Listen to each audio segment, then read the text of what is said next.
Hello students, welcome back to my channel Eduflix by Kavita ma'am. आज हम rationalising the denominator का part 2 करेंगे। Maths NCERT class 9 chapter 1 number system rationalising the denominator part 2। आज इसके करेंगे। मेरी प्रीवियस वीडियोस में आपने पार्ट 1 में डिफरेंट रैशनलाइजिंग के क्वेश्चंस देखे थे कि इस अलग अलग टाइप्स के अगर 3 टर्म्स हैं, 2 टर्म्स हैं, सिंगल टर्म्स है तो उनको कैसे सॉल्व किया जाता है। आज हम उसी का पार्ट 2 करेंगे। अगर a एंड b की वैल्यू हो या x और y हो या x की वैल्यू हो, उनको पुट करके हम रैशनलाइजिंग द डिनोमिनेटर फैक्टर्स को कैसे सॉल्व किया जाता है। Let's see the first question. If a equals to 1 plus root 7 find the value of -6 upon में a। अगर a हमारा +1 प्लस रूट 7 है तो हमें find the value of -6 upon में a। तो हमें किसकी वैल्यू फाइंड करनी है? -6 अपॉन में a की वैल्यू फाइंड करनी है। हमें गिवन दे रखा है कि a equals to 1 plus root 7।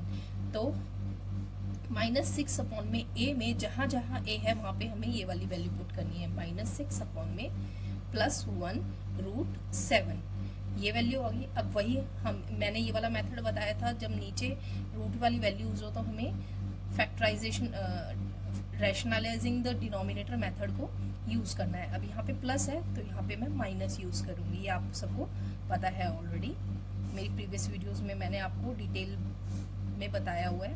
अब -6 मल्टीप्लाई 1 -6, -6 को इससे करेंगे तो माइनस से माइनस कट जाएगा, प्लस का साइन, 6 रूट 7। ये किसका फॉर्म है? a plus B, a minus B. ये किसका स्क्वायर रूट होता है? 1 का स्क्वायर माइनस रूट 7 का स्क्वायर। अब इन दोनों में क्या कॉमन है? 6 कॉमन है, तो हम यहाँ पे ले लेंगे -6 कॉमन ले लेंगे। -6 से -6 कट गया, 1 बचा। ये वाला माइनस इधर चला जाएगा, -6 से 6 कट जाएगा, 1 बचा रूट 7। और यहाँ पे 1 का स्क्वायर 1 ही होता है। रूट 7 को ये मैंने बताया हुआ है आपको कि सेम रूट को जब भी मल्टीप्लाई करेंगे तो रूट से रूट कट जाता है, 7 आता है। तो इसका 7 यहाँ पे क्या आएगा? 1 में से 7 में से 1 गया 6 और बड़े का साइन आएगा माइनस, -6 1 माइनस रूट 7। -6 से -6 कट गया, आंसर 1 अपॉन में रूट 7। हमारा ये -6a की वैल्यू हमारी क्या आ गई है? 1 minus root 7। Now next question, 3 root 3 plus 1 plus 5 root 3 minus 1। इन दोनों को हम एलसीएम लेंगे।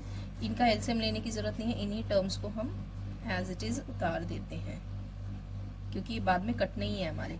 इससे ये कट गया, ये वाली टर्म आ गई, इसको हमें 3 से मल्टीप्लाई कर देना है। रूट 3 माइनस 1, प्लस का साइन है।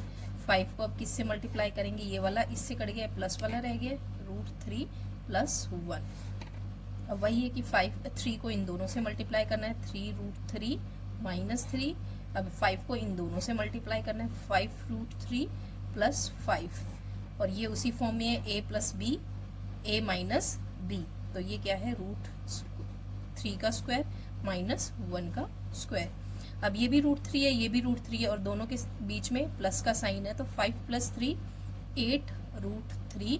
ये भी बिना रूट के हैं, ये भी बिना रूट के हैं, एक जैसी टर्म्स है। तो ये माइनस है, ये प्लस है, तो always different sign, always subtract. Different sign हमेशा माइनस होते हैं।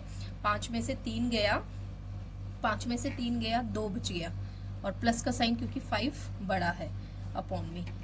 रूट 3 का स्क्वायर 3, 1 का स्क्वायर 1।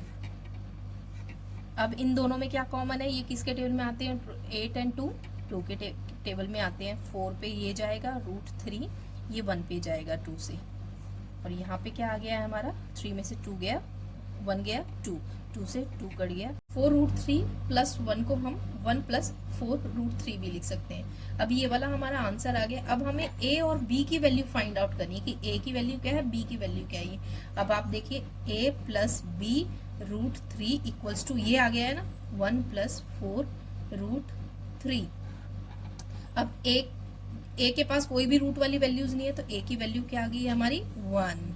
और b के पास रूट 3 है, तो b की वैल्यू वो होगी जो रूट 3 के पास जो वैल्यू होगी, तो b इक्वल्स टू 4।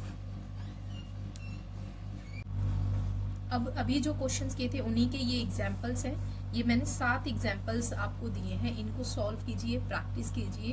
अगर आपको आंसर्स इनके चाहिए तो मेरे कमेंट बॉक्स पे आप कमेंट कीजिए कि प्लीज़ शो द आंसर्स, मैं इनको सॉल्व करके भी आपको दिखा दूंगी और मेरी नेक्स्ट वीडियो में आपको इनके सॉल्यूशंस मिल ही जाएंगे। And do like and subscribe my channel Eduflix by Kavita ma'am. Bye bye.